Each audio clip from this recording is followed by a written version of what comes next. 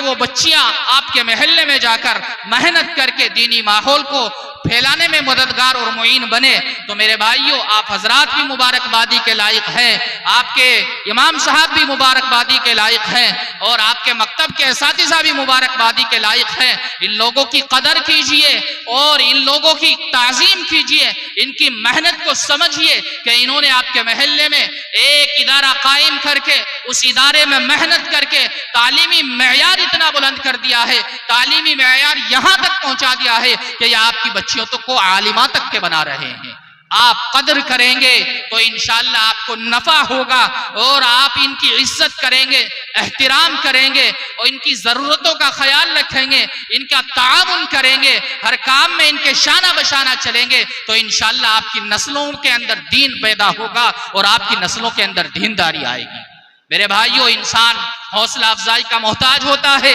किसी बच्चे को किसी काम पर शाबाशी दी जाए तो वो बच्चा उससे बेहतर करने की कोशिश करता है। आपके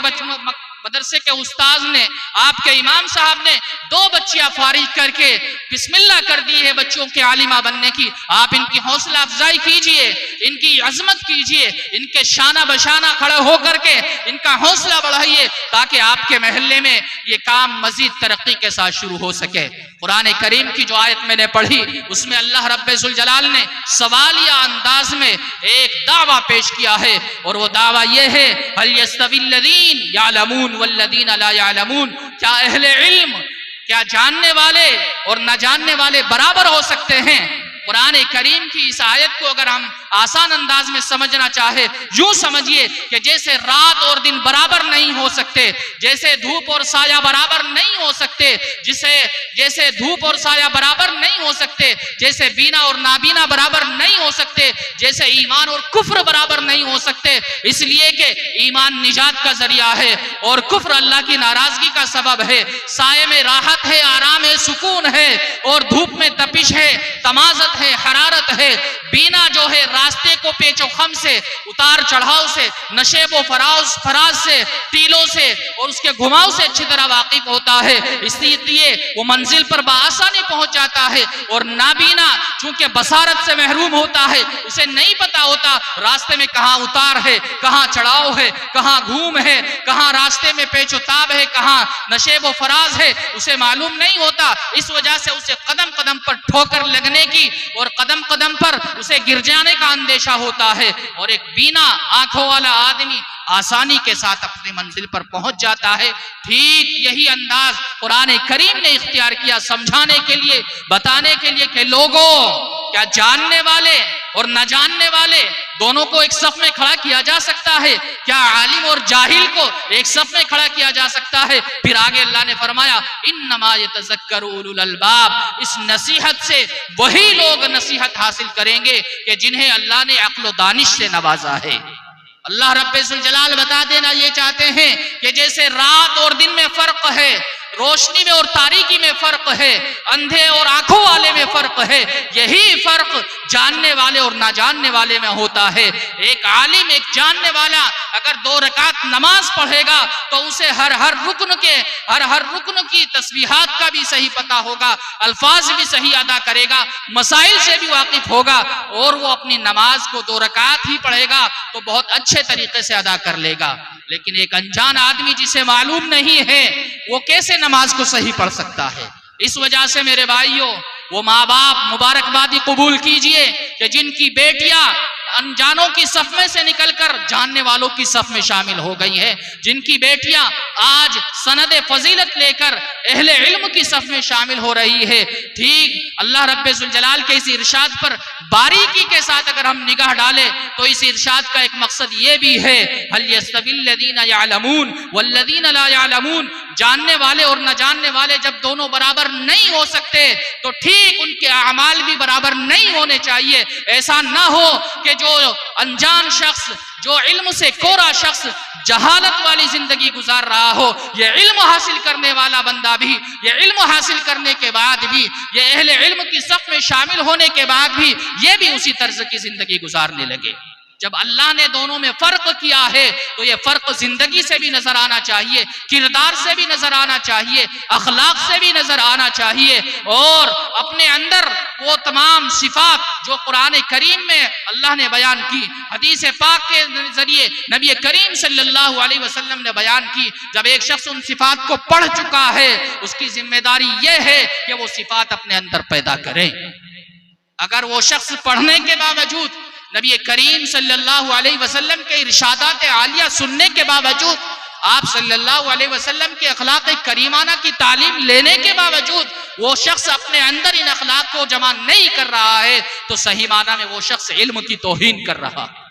वो शख्स इल्म की नाकदरी कर रहा है। इस वजह से वो बेटियां, वो तालिबात जिनको अल्लाह ने आज ये दिन दिखाया कि उन्होंने मुसलसल अपना तालीमी सफर जारी रख के आज वो इस स्टेज पर पहुंची है कि आज उन्हें सनद फजीलत दी जा रही है। वो अगर बहन है तो बहन होने की हैसियत से अपना पूरा हक अदा करे और अपने भाई बहनों की दीनी तरबियत की तरफ तवज्जो करे। वो बेटी है तो अपने माँ बाप को दीनदारी वाली जिंदगी गुजारने के ऊपर लाए और अपने माँ बाप की दीनी जिंदगी गुजरे इस बात की फिक्र करे। वो बेटी आगे चलकर जब नई जिंदगी में कदम रखेगी और एक शोहर के साथ वाबस्ता होगी, जब वो बेटी से बीवी बनेगी तो याद रखिए फिर उसके ऊपर बहुत बड़ी जिम्मेदारी आयद हो जाती है, बहुत बड़ी जिम्मेदारी आयद हो जाती है। हजरत इमाम बुखारी अलैहि रहमा जिनका नाम मोहम्मद है, वालिद का नाम इस्माइल है, आपको पता है ये इतने बड़े इमाम कैसे बने? इनके पीछे किसकी मेहनतें थी, किसकी तरबियत का नतीजा था,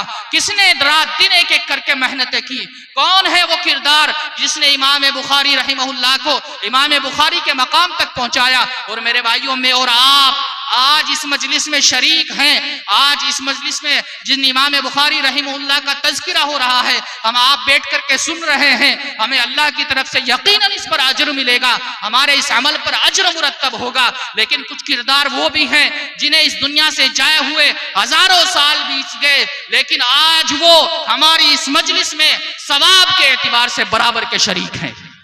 कौन है वो किरदार, कौन है वो शख्सियत? हजरत इमाम बुखारी रहमहुल्लाह के वालिद हैं हजरत इस्माइल और आपकी वालदा हैं हजरत इमाम बुखारी रहमतुल्लाह अलैह के वालिद और वालदा के यहाँ जब ये बच्चा पैदा हुआ जिसका नाम मोहम्मद रखा गया, माँ बाप ने आपस में अहद किया, तहिया किया कि हम अपने बच्चे की अच्छी तरबियत करेंगे, दीनदार बनाएंगे और ऐसी तालीम देंगे कि दुनिया में इसका चर्चा हो, दुनिया वाले जब इसका नाम ले तो उनकी जबानों पर इज्जत के साथ इनका नाम आए, एहतिराम के साथ उनका सर झुक जाए, इस काबिल अपने बच्चे को बनाएंगे। दोनों माँ बाप बच्चे के पीछे ये मेहनतें कर रहे हैं, ऐसी तरबियत की फिक्र कर रहे हैं और बच्चे को दीनदारी की तरफ ला रहे हैं। शुरू ही से मेहनत की जाती है, लेकिन एक ऐसा हादसा रूनुमा होता है कि जिससे इस घर के ऊपर, ये कह लीजिए आज की जबान में, कि जिससे इस घर के ऊपर एक कयामत बर्पा हो जाती है। और वो हादसा है कि इमाम बुखारी रहमहुल्लाह बचपने की हालत में होते हैं, लेकिन वालिद का साया सर से उठ जाता है,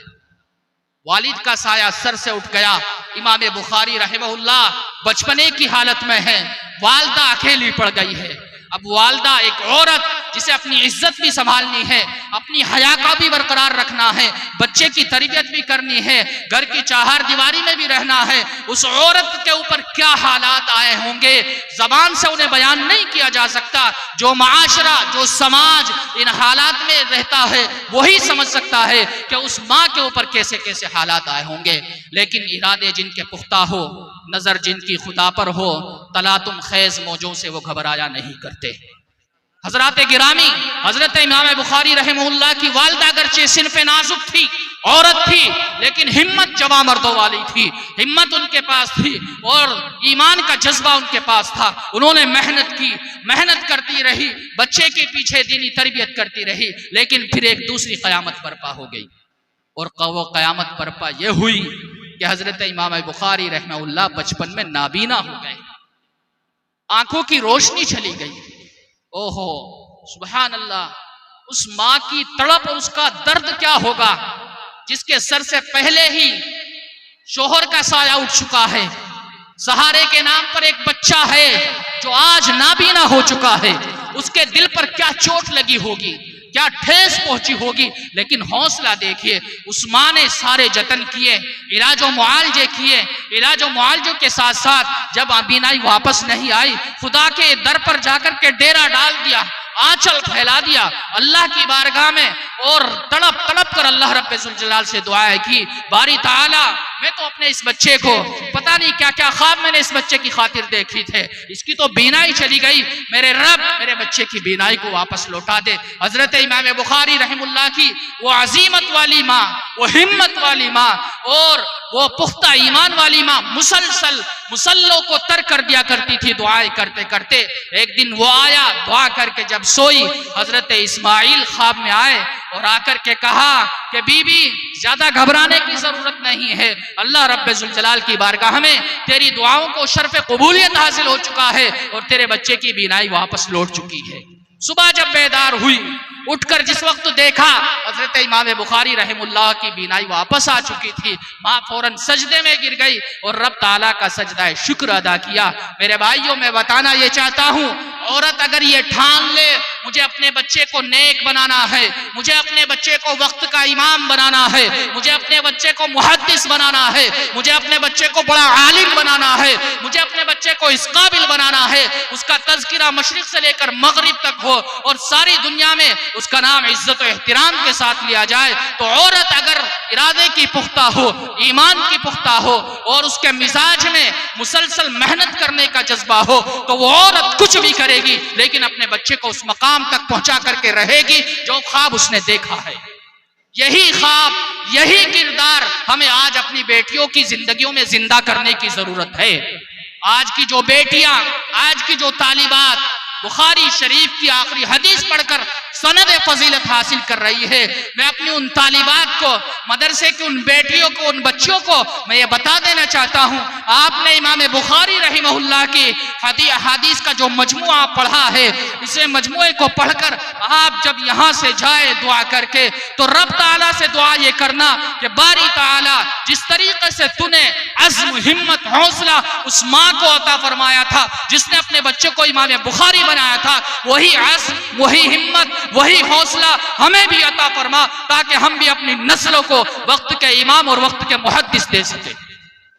मेरे भाइयों, अगर आज हमने अपनी बेटियों के अंदर ये किरदार जिंदा कर दिया तो यकीन मानिए हमारा आगे का आने वाला जो माशरा होगा वो दीनदार होगा, वो पाकीज़ा होगा, वो बाहया होगा, बाकिरदार होगा, बाअखलाक होगा, वो सजदा रेज़ी करने वाला होगा। और अगर हम अपनी नस्लों की तरफ से इसी तरह गफलत बरतते रहे, उनकी तालीम की फिक्र ना की, उनकी तरबियत की फिक्र ना की, तो याद रखिए जो सूरत हाल आज हमारे सामने है इससे बदतर होगी, इससे अच्छी नहीं हो सकेगी।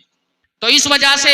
मेरे भाइयों, जब यहां से उठे, यास्म करके उठे कि हमें अपनी नस्लों को दीनी तालीम से वाबस्ता करना है, मदरसा आपकी ये जरूरत पूरी कर रहा है, ये असातिज़ा आपकी जरूरत को पूरा करने के लिए यहाँ पर मौजूद है। बच्चे का हाथ पकड़ करके लाए, इनके सुपुर्द करे कि इमाम साहब मैं तो जाहिल रहा, मैं तो अगरचे नहीं पढ़ सका, मैं तो कुरान का इल्म नहीं हासिल कर सका, मैं तो हदीस का इल्म नहीं हासिल कर सका, मैं नहीं चाहता कि मेरा बच्चा भी मेरी तरह जाहिल रहे, मैं अपने बच्चे को कुरान और हदीस का आलिम बनाना चाहता हूं, आपके सुपुर्द करके जा रहा हूं। दुआ भी करना इसके लिए ताकि ये नेक हो और इसकी तरबियत पर तवज्जो भी देना और इसके इल्म के हुसूल के लिए इसके पीछे मेहनत भी करना। इस जज्बे से आप अपने बच्चे इनके सुपुर्द करके जाएंगे तो इंशाअल्लाह आपकी नस्ल में निखार आएगा, आपकी नस्लों के अंदर इंशाअल्लाह तरक्की पैदा होगी। इस वजह से मेरे भाइयों, मैं अपने उन बच्चियों को यही पैगाम देता हूं कि आप अगर बहन है तो बहन की हैसियत से अपना फर्ज पूरा करे, बेटी है तो बेटी की हैसियत से अपना फर्ज पूरा करे। आगे चलकर आप किसी घर की बहू बनेगी, बहू होने की हैसियत से आप अपना फर्ज पूरा करें और एक अच्छी नस्ल माशरे के अंदर पैदार करे। नबी करीम सल्लल्लाहु अलैहि वसल्लम की एक हदीस आपके सामने सुनाकर अपनी बात को खत्म करता हूँ। सरकार दो आलम सल्लल्लाहु अलैहि वसल्लम एक रोज अपने घर पर तशरीफ लाए। आप सल्लल्लाहु अलैहि वसल्लम जब तशरीफ लाए, हजरत आयशा सिद्दीक़ा रज़ी अल्लाह ताला अन्हा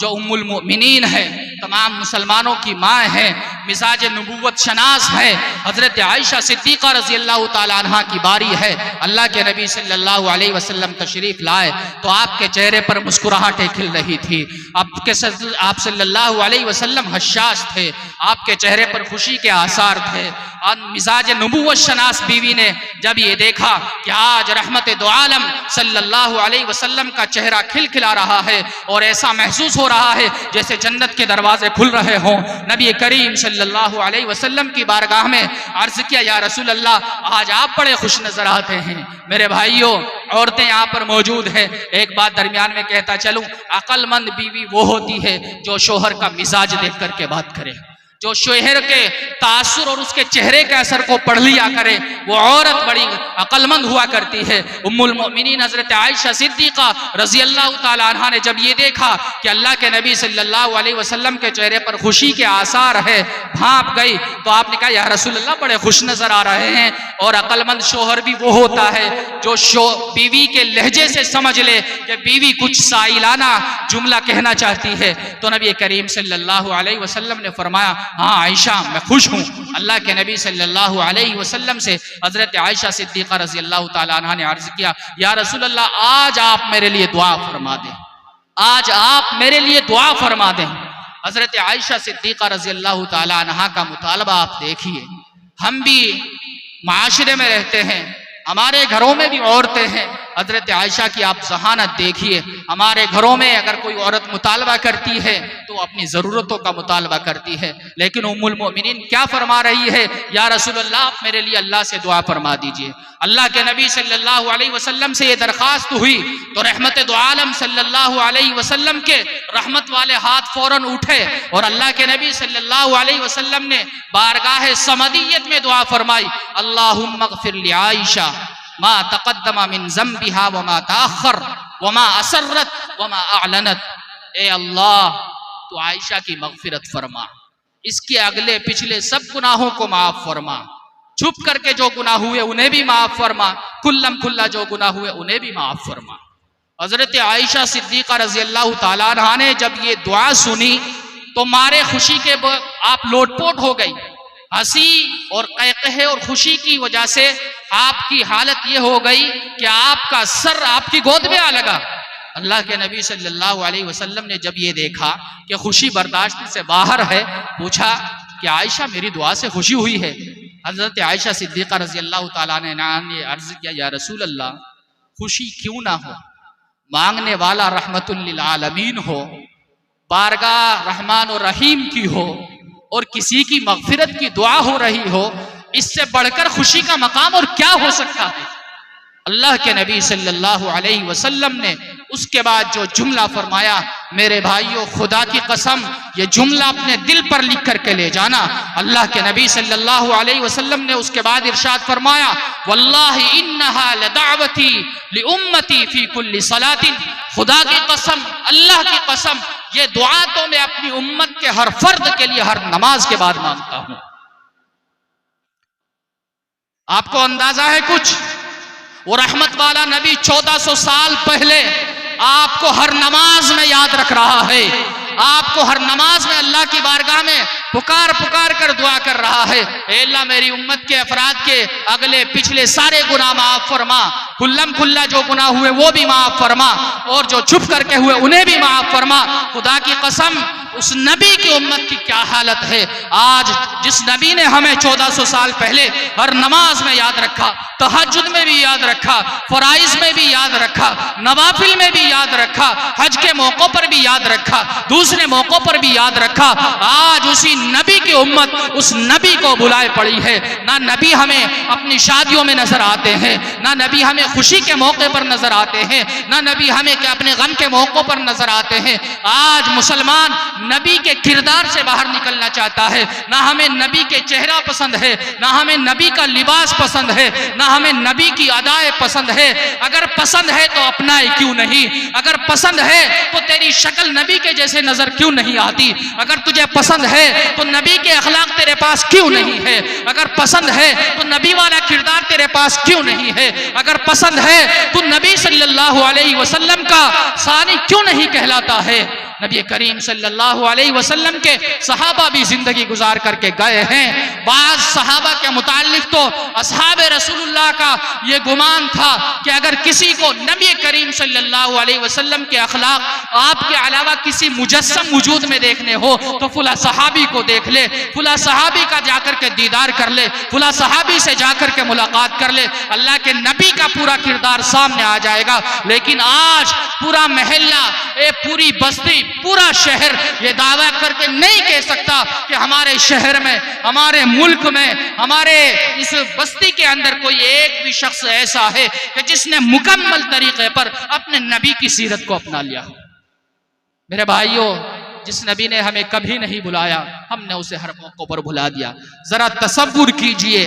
जिस वक्त हमारे यहाँ शादी का मौका होता है, तसव्वुर की निगाह से देखिए, आंखें बंद करके दिल में तसव्वुर कीजिए कि जिस वक्त हमारे यहाँ शादी का मौका होता है, कैफियत इस तरीके पर समझ लीजिए कि एक तरफ तो अल्लाह के नबी होते हैं और अपने पूरे तरीके और सुन्नत और शरीयत के साथ मौजूद होते हैं, दूसरी तरफ शैतान होता है। उधर से नबी पुकार करके कहते हैं कि मेरे उम्मती आ, मेरा दामन पकड़, मेरी सुन्नत और शरीयत पकड़ और मेरी सुन्नत और शरीयत को पकड़ कर दुनिया की भी सुरखुरी हासिल कर और आखिरत का भी एजाज हासिल कर। और दूसरी तरफ शैतान कहता है नहीं नहीं, तू तो मेरे साथ आजा, मजे कर, ऐश कर। तो भाइयों, हम किसका दामन थामते हैं? हम किसका दामन पकड़ते हैं? मेरे भाइयों, आप उस नबी को भुला देते हो, उस नबी के किरदार को भुला देते हो जिसने तुम्हें हर नमाज के बाद याद रखा, तुम्हारे गुनाहों की बख्शिश की दुआ की। इस वजह से यहां से जाओ तो ये फिक्र लेकर के जाना, मेरा अगर मेरे नबी से सामना हो जाए तो मैं अपने नबी को क्या जवाब दूंगा। जिस वक्त उस नबी के सामने उम्मत के अमाल पेश किए जाते होंगे कि जिस नबी ने रातों को अल्लाहुम्मा ग़फ़िर ली उम्मती उम्मती की दुआएं की, उस नबी के कलेजे पर क्या तकलीफों के पहाड़ टूटते होंगे। ये वो उम्मती है जिन्हें मैंने कहीं नहीं बुलाया और इन्होंने ये सूरत हाल बर्पा कर रखी है। इस वजह से मेरे भाइयों, अपनी नस्लों को तालीम दो, इल्म से वाबस्ता करो, मकतब में उन्हें मुस्तकिल पाबंदी के साथ भेजो, बच्चियों को इल्म की तालीम दिलाओ, आलिमा बनाओ। आपके महल्ले में एक ऐसा इंतजाम अल्लाह ने कर दिया है जहां आपकी बच्ची अपनी इज्जत और हुर्मत की हिफाजत के साथ जेवर तालीम से आरास्ता हो सकती है। इससे फायदा उठाओ ताकि नस्ल आपकी दीनदार पैदा हो। अल्लाह पाक सुब्हानहू व तआला जो बातें कही गई हमें अमल की तौफीक नसीब फरमाए। व आखिरु दावाना अनिल हम्दुलिल्लाहि रब्बिल आलमीन। माशाअल्लाह, मैंने इब्तदा में जो तमहीद और भूमिका मैंने बनाई थी मुहिब्ब गिरामी कद्र जनाब हजरत मुफ्ती साहब सालिम साहब के लिए, और मैंने जो तारुफ कराया था, मुझे लग रहा है कि ज़र्फ में जो होता है टपकता है वही, ज़र्फ में जो होता है टपकता है वही, और शीशे में जो होता है चमकता है वही। बड़े मुख्तसर वक्त में बड़ी कीमती और खूबसूरत बातें की हैं। मैं बड़ी हैरानगी में के आलम में इस माना कर भी था कि इतनी छोटी सी उम्र और खुदा के फ़ज़ाइल इस कदर कि अल्लाह रब्बुल इज़्ज़त ने छोटी सी उम्र में इस बेबाकाना तरीक़े से बोलने का जो हुनर और सलीक़ा दिया है। मुझे इमरान प्रतापगढ़ी के वो शेर याद आ रहे थे कि क्या आरज़ू करूं तेरी आरज़ू के बाद, कुछ भी न बच पाएगा सालिम मियाँ तेरी गुफ्तगू के बाद, और ज़माना क्या बिगाड़ सकेगा मेरा, मेरी माँ ने मुझे दूध पिलाया है वज़ू के बाद।